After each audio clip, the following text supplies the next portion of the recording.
तो हमने फर्स्ट जो हम डिलीवरी देने गए थे उसने हमें 200 रुपीज़ दिए। तो वो 200 रुपए को पाने के पीछे जो 1.5 साल का लंबा संघर्ष है वो मुझे हमेशा ज़िंदगी में याद रहेगा कि कमाने के लिए किसी इंसान को कितनी मेहनत करनी पड़ती है किसी भी चीज़ में।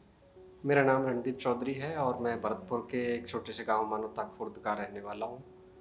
और मेरा जो इंटरेस्ट था वो स्टडी में एग्रीकल्चर में था शुरू से ही, लेकिन मैंने मतलब किन्हीं कारणों से बायोलॉजी स्ट्रीम को चूज़ किया। तो उसमें 3 साल मैंने प्री मेडिकल के लिए ड्रॉप किया, तो उसके बाद उसमें सिलेक्शन नहीं हुआ, तो वो उसके बाद में आया एग्रीकल्चर फील्ड में। तो मेरा जो ग्रेजुएशन हुआ है वो एग्रीकल्चर में हुआ है। उसके बाद फिर मास्टर्स मैंने प्लांट पैथोलॉजी में की, जिसके में हम डिजीज़ प्लांट में जो डिजीज़ेज़ होती हैं उनके बारे में पढ़ते हैं।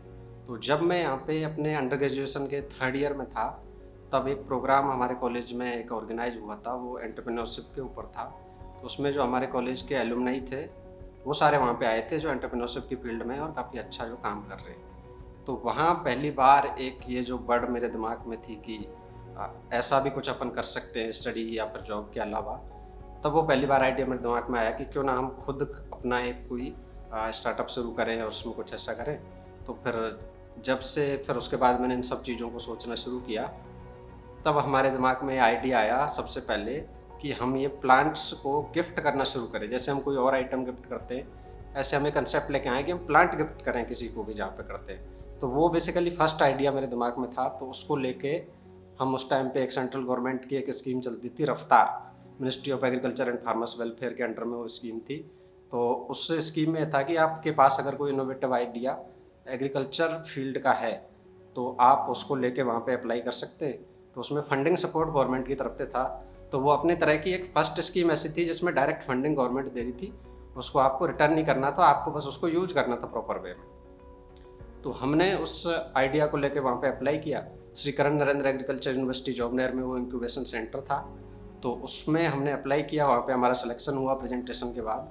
तो उस आइडिया को लेके हम वहाँ गए, लेकिन ये आइडिया में ऐसा कोई इनोवेशन नहीं था कि मतलब इसको लेके हम आगे कोई जा सके। तो उस आइडिया को एक्चुअली क्या है कि वहाँ पे कोई मेंटर हमारे आते, तो कई बार वो मुझसे बोलते कि यार इसमें तो कोई ऐसा इनोवेशन नहीं है रणदीप, देखो जैसे आप ये नर्सरी वाले होते हैं तो वो भी ये काम कर सकते हैं, तो इसमें कोई ज़्यादा इनोवेशन नहीं है। तो वहाँ एक ऐसा हर्ट फील हुआ कि नहीं नहीं यार, ये तो सब लोग मुझे आके बोलते हैं कि इसमें कोई ऐसा इनोवेशन जैसी कोई चीज़ नहीं है। तो वहाँ पे फिर एक हर्ट ऐसा लगा कि नहीं यार, अब इसमें कोई हम बदलाव करते हैं, कुछ और नया करने की कोशिश करते हैं। तो वो एक पहला एक फेल्योर था मन में कि अब कुछ और नया और इनोवेटिव मुझे करना चाहिए। तब एक कंसेप्ट मेरे दिमाग में आया कि क्यों ना मैं इस फील्ड में कुछ ऐसा करूं कि हेल्थ सेक्टर को हम टारगेट करें, हेल्थ एंड न्यूट्रिशन। तो फिर मैं एग्रीकल्चर फील्ड से हूँ, तो वहाँ पे एक्चुअली प्लांट की एक स्टेज होती है जब वो स्प्राउट और कंप्लीट प्लांट के बीच में होता है। 10-12 दिन की प्लांट की जो स्टेज होती है, उस स्टेज को बोलते हैं माइक्रोग्रीन। उस माइक्रोग्रीन स्टेज को लेके हमने काम करना शुरू किया उस टाइम पे। तो माइक्रोग्रीन स्टेज एक्चुअली क्या है कि वो प्लांट की सबसे न्यूट्रिशियस स्टेज होती है। उस स्टेज पे प्लांट के अंदर सबसे ज़्यादा न्यूट्रिएंट अवेलेबल होते हैं। तो सेवरल स्टडीज़ में भी ये प्रूफ हुआ है कि उस स्टेज में जो मैच्योर प्लांट काउंटर पार्ट होते हैं, जैसे कि आप कोई मूली खा रहे हो, पूरी मैच्योर मूली है जो आपने मार्केट से खरीदी है, उसके कंपैरिजन में माइक्रोग्रीन में 4 से 40 गुना तक ज़्यादा न्यूट्रिएंट अवेलेबल होते हैं। तो उस कंसेप्ट को लेके हमने वहाँ पे काम शुरू किया। वो आइडिया हमने वहाँ पे चेंज किया था मतलब उस इंक्यूबेशन प्रोग्राम के दौरान ही हमने उस आइडिया को चेंज किया था। तो उस आइडिया को चेंज करने के बाद उस पर रिगरसली काम किया। वहाँ पे 2 महीने का हमारा इंक्यूबेशन प्रोग्राम था। तो उस प्रोग्राम में हमने काम किया, तब उस आइडिया को हमने प्रेजेंट किया। मिनिस्ट्री के भी वहाँ पे कुछ लोग आए थे, जयपुर में हमारा प्रेजेंटेशन था। तो उस प्रेजेंटेशन में वो जो आइडिया था वो सबको पसंद आया कि बहुत अच्छा है, तुम्हें लेके आ रहे हो। उसके बाद कंटिन्यूली उस आइडिया पे हमने काम किया। उसके बाद हमने अपनी कंपनी को एक लीगल फ्रेमवर्क दिया जिसका नाम हमने रखा देहात लीफ। देहात लीफ एक्चुअली 2 वर्ड्स हैं। देहात का मतलब होता है गांव, विलेज, गांव से मैं बिलोंग करता हूं, तो हमने उस वर्ड को उसमें रखा। और हिंदी का शब्द है देहात, तो हिंदी वाले हम हैं तो उस हिंदी वर्ड को मैंने चूज किया। लीफ मीन्स पत्तियाँ, क्योंकि माइक्रोग्रीन्स में मेनली लीव्स होती हैं। लीव्स को ही हम कंज्यूम करते हैं, एडिबल होते हैं, तो इसलिए देहात लीफ इसका नाम लिया।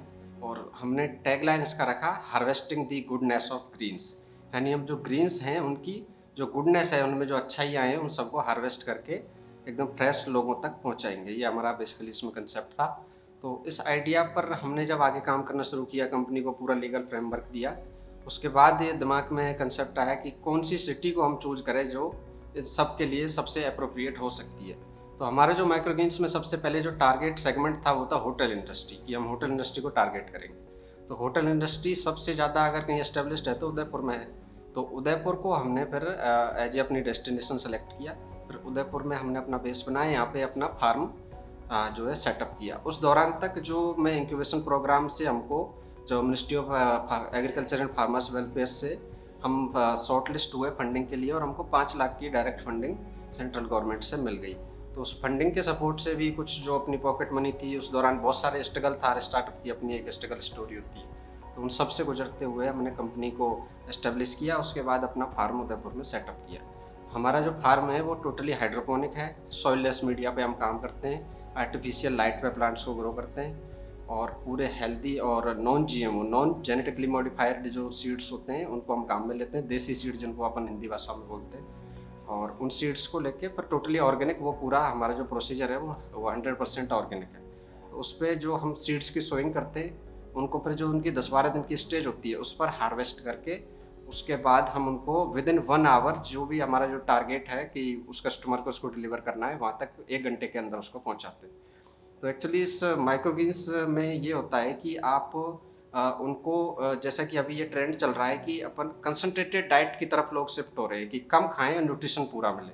तो वो कंसंट्रेटेड डाइट वाले सेगमेंट को हमने फोकस में रखा कि आप कम से कम खाएंगे और ज़्यादा से ज़्यादा न्यूट्रिशन मिलेगा। तो हमारा इसमें टारगेट होटल्स को हमने टारगेट किया, अप्रोच किया उदयपुर में जो बड़े बड़े होटल्स हैं। तो जब उसके बाद ये कोविड का स्ट्रगल हमारा शुरू हुआ, कोविड फिर 1.5 साल तक जो कोरोना चला उसमें होटल इंडस्ट्री सबसे ज़्यादा बैडली अफेक्टेड थी।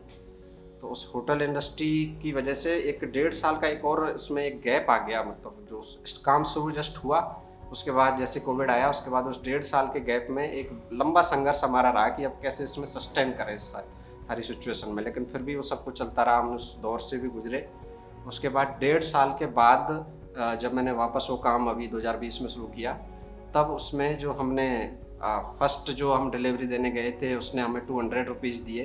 तो वो 200 रुपये को पाने के पीछे जो 1.5 साल का लंबा संघर्ष है वो मुझे हमेशा ज़िंदगी में याद रहेगा कि कमाने के लिए किसी इंसान को कितनी मेहनत करनी पड़ती है किसी भी चीज़ में। तो उसके बाद से हमारे पास मतलब अच्छे ऑर्डर्स आने शुरू हो गए। फिर यहाँ पे हम उदयपुर में अभी मतलब 10-12 होटल्स को हम टारगेट कर रहे हैं, इंडिविजुअल्स को भी टारगेट कर रहे हैं, जो हेल्थ एंथुजियास्ट हैं उन सबको टारगेट कर रहे हैं, और अभी हम मतलब ठीक ठाक एक रेवेन्यू यहाँ पे जनरेट कर पा रहे हैं।